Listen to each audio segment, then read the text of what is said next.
उत्तराखंड में नई सरकार बनते ही मुख्यमंत्री पुष्कर सिंह धामी ने 24 मार्च 2022 गुरुवार को ऐलान किया कि चुनाव में किए वादे के मुताबिक प्रदेश में समान नागरिक संहिता लागू की जाएगी।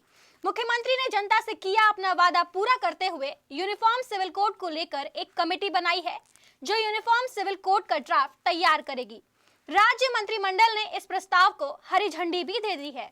बता दें कि उत्तराखंड के मुख्यमंत्री और भाजपा ने चुनाव से पहले जनता से वादा किया था कि सरकार आने के बाद वो राज्य में यूनिफॉर्म सिविल कोड लागू करेंगे। हालांकि इस मुद्दे पर पहले भी कई बार बहस हुई है, लेकिन हर बार कुछ नेता इस तरह मामलों पर अपनी सियासी रोटियां सेकने के बाद ठंडे बस्तों में डाल देते हैं। धामी के इस फैसले का जहां एक तरफ समर्थन हुआ, तो वहीं दूसरी तरफ विरोध में तुरंत प्रतिक्रियाएं भी आने लगी। हालांकि इसकी उम्मीद भी की जा रही थी। अब ऐसे में आपके मन में भी सवाल उठ रहा होगा कि आखिर ये बला है क्या, जिसका नाम बार बार खबरों में देखने और सुनने को मिलता है। तो आइए जानते हैं इस रिपोर्ट में। सबसे पहले हम जानेंगे कि आखिर यूनिफॉर्म सिविल कोड क्या है। तो आपको बता दें कि यूनिफॉर्म सिविल कोड को हिंदी भाषा में समान नागरिक संहिता कहा जाता है। इसका मतलब यह होता है कि देश के हर शहरी के लिए एक जैसा कानून लागू हो। इसके तहत एक शहरी किसी भी धर्म मजहब से संबंध रखता हो, सभी के लिए एक ही कानून होगा। इसको धर्मनिरपेक्ष कानून भी कहा जा सकता है। आप सोच रहे होंगे कि देश का कानून तो सभी के लिए बराबर है। तो हाँ, आप सही सोच रहे हैं, लेकिन इसका मतलब है कि विवाह, तलाक और जमीन जायदाद के मामलों में सभी धर्मों के लिए एक ही कानून होगा। हिंदू धर्म के लिए अलग, मुस्लिमों का अलग और ईसाई समुदाय का अलग कानून है। समान नागरिक संहिता लागू होने के बाद सभी नागरिकों के लिए एक ही कानून होगा। अब जानते हैं कि धामी के फैसले का विरोध क्यों हो रहा है। कांग्रेस नेता वसीम जैदी ने धामी के फैसले पर आपत्ति जताई कि इस कानून से नागरिकों के मौलिक अधिकारों की हानि होगी। हालांकि बीजेपी नेता शादाब शम्स ने जैदी की आशंका को सिरे से खारिज कर दिया। उन्होंने उलट दावा करते हुए कहा कि जिन नागरिकों के अधिकार प्रभावित होने की आशंका जताई जा रही है, दरअसल समान नागरिक संहिता से वो और सशक्त होंगे। यह फैसला अधिकारों को खतरे में डालने वाला नहीं, बल्कि अधिकार देने वाला है। अब सवाल है कि उत्तराखंड में समान नागरिक संहिता लागू करने की दरकार क्यों पड़ी। दरअसल मुख्यमंत्री धामी का मानना है कि उत्तराखंड में जल्द से जल्द समान नागरिक संहिता लागू करने से राज्य में सभी वर्ग के लोगों के लिए समान अधिकारों को बढ़ावा मिलेगा। यह सामाजिक सद्भाव को बढ़ाएगा, लैंगिक न्याय को बढ़ावा देगा, महिला सशक्तिकरण को मजबूत करेगा, राज्य की असाधारण सांस्कृतिक, आध्यात्मिक पहचान और पर्यावरण की रक्षा करने में मदद करेगा। उन्होंने कहा, हम एक उच्च स्तरीय कमेटी बनाएंगे और वो कमेटी इस कानून का एक ड्राफ्ट तैयार करेगी और हमारी सरकार उसे लागू करेगी।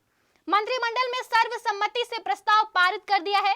अन्य राज्यों से भी हम अपेक्षा करेंगे कि वहां पर भी इसे लागू किया जाए। ये कानून भारत में पहली बार कब आया?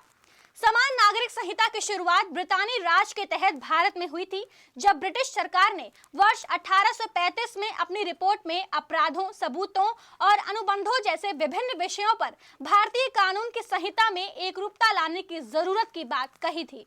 हालांकि इस रिपोर्ट ने तब हिंदू और मुसलमानों के व्यक्तिगत कानूनों को इससे बाहर रखने की सिफारिश की थी। आप जानते हैं कि ये मुद्दा भाजपा ने पहली बार कब उठाया था। दरअसल समान नागरिक संहिता एक ऐसा मुद्दा है जो हमेशा से भाजपा के एजेंडे में रहा है। 1989 के आम चुनाव में पहली बार भाजपा ने अपने घोषणा पत्र में समान नागरिक संहिता का मुद्दा शामिल किया था। इसके बाद 2014 के आम चुनाव और फिर 2019 के चुनाव में भी भाजपा ने इस मुद्दे को अपने घोषणा पत्र में जगह दी। भाजपा का मानना है कि जब तक यूनिफॉर्म सिविल कोड को अपनाया नहीं जाता, तब तक लैंगिक समानता नहीं आ सकती। इसके अलावा समान नागरिक संहिता पर सुप्रीम कोर्ट से लेकर दिल्ली हाई कोर्ट तक सरकार से सवाल कर चुकी है। 2019 में सुप्रीम कोर्ट ने नाराजगी जताते हुए कहा था कि समान नागरिक संहिता को लागू करने के लिए कोई कोशिश नहीं की गई। वहीं पिछले साल जुलाई में दिल्ली हाई कोर्ट ने केंद्र से कहा था कि समान नागरिक संहिता जरूरी है। वर्तमान समय में हर धर्म के लोगों से जुड़े मामलों को पर्सनल लॉ के माध्यम से सुलझाया जाता है।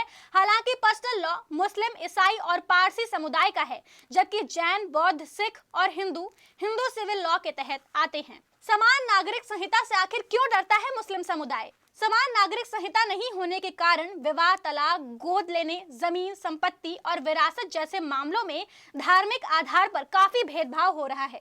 हिंदू महिलाओं को इन मामलों में काफी अधिकार मिले हुए हैं, जबकि मुस्लिम महिलाएं कई अधिकारों से वंचित रह जाती हैं।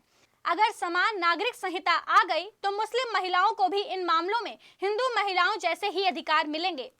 अभी देश में धर्म आधारित मुस्लिम पर्सनल लॉ, ईसाई पर्सनल लॉ और पारसी पर्सनल लॉ है। यूनिफॉर्म सिविल कोड से ये सभी खत्म हो जाएंगे और सभी धर्मों को एक समान अधिकार हासिल होंगे।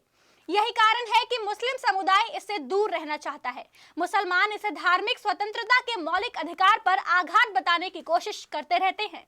हमारे संविधान के अनुच्छेद 25 से 28 के तहत भारत के हर नागरिक को धार्मिक स्वतंत्रता का अधिकार दिया गया है। अनुच्छेद 25 में कहा गया है कि सभी व्यक्ति को समान रूप से अंतरात्मा की स्वतंत्रता और सार्वजनिक व्यवस्था और नैतिकता एवं स्वास्थ्य के लिए धर्म के स्वतंत्र रूप से प्रचार करने का अधिकार है। अनुच्छेद 26 कहता है कि सभी संप्रदाय धार्मिक मामलों का अपने हिसाब से प्रबंधन कर सकते हैं। मुस्लिम समुदाय इन्हीं अधिकारों का हवाला देकर आशंका जताते हैं कि समान नागरिक संहिता की आड़ में उनके धार्मिक अधिकारों पर हमला किया जा सकता है। जानकार बताते हैं कि हर धर्म में अलग अलग कानून होने से न्यायपालिका पर बोझ पड़ता है। कॉमन सिविल कोड आ जाने से इस मुश्किल से निजात मिलेगी और अदालतों में सालों से लंबित पड़े मामलों के निपटारे जल्द होंगे। समान नागरिक संहिता का विरोध करने वालों का कहना है कि यह सभी धर्मों पर हिंदू कानून को लागू करने जैसा है। इस पर मुस्लिम पर्सनल लॉ बोर्ड को बड़ी आपत्ति रही है। उनका कहना है कि अगर सबके लिए समान कानून लागू कर दिया गया तो उनके अधिकारों का हनन होगा। अब तक आपने अलग अलग राज्यों के अलावा केंद्र सरकार की तरफ से यूनिफॉर्म सिविल कोड लागू करने की बात सुनी होगी, लेकिन इस पर आगे कोई अमल नहीं हो पाया है। देश का सिर्फ एक ही राज्य ऐसा है जहां पर यूनिफॉर्म सिविल कोड लागू है। उस राज्य का नाम है गोवा। इस राज्य में पुर्तगाल सरकार ने ही यूनिफॉर्म सिविल कोड लागू किया था। साल 1961 में गोवा सरकार यूनिफॉर्म सिविल कोड के साथ ही बनी थी। ऐसे में उत्तराखंड पहला ऐसा राज्य बन गया है जिसकी कैबिनेट ने सिविल कोड लागू करने का निर्णय लिया है। क्या कहते हैं कानूनविद? वरिष्ठ कानूनविद आर.एस. राघव का कहना है कि निश्चित तौर पर अनुच्छेद 44 के तहत राज्य सरकार अपने राज्य के नागरिकों के लिए समान नागरिक संहिता बना सकती है, लेकिन इसे लागू कराने के लिए केंद्र को भेजना होगा। इसके बाद राष्ट्रपति से मुहर लगने पर ही यह लागू हो सकती है। वहीं वरिष्ठ अधिवक्ता चंद्रशेखर तिवारी का कहना है कि संविधान की संयुक्त सूची में अनुच्छेद 44 के तहत राज्य को समान नागरिक संहिता बनाने का पूर्ण अधिकार है। इसके बाद अगर केंद्र सरकार कोई यूनिफॉर्म सिविल कोड लेकर आती है तो राज्य की संहिता उसमें समाहित हो जाएगी। दुनिया के कौन-कौन से देशों में लागू है समान नागरिक संहिता? बता दें कि तुर्की, Sudan, Indonesia, Malaysia, Bangladesh, Egypt और पाकिस्तान में यूनिफॉर्म सिविल कोड पहले से लागू है।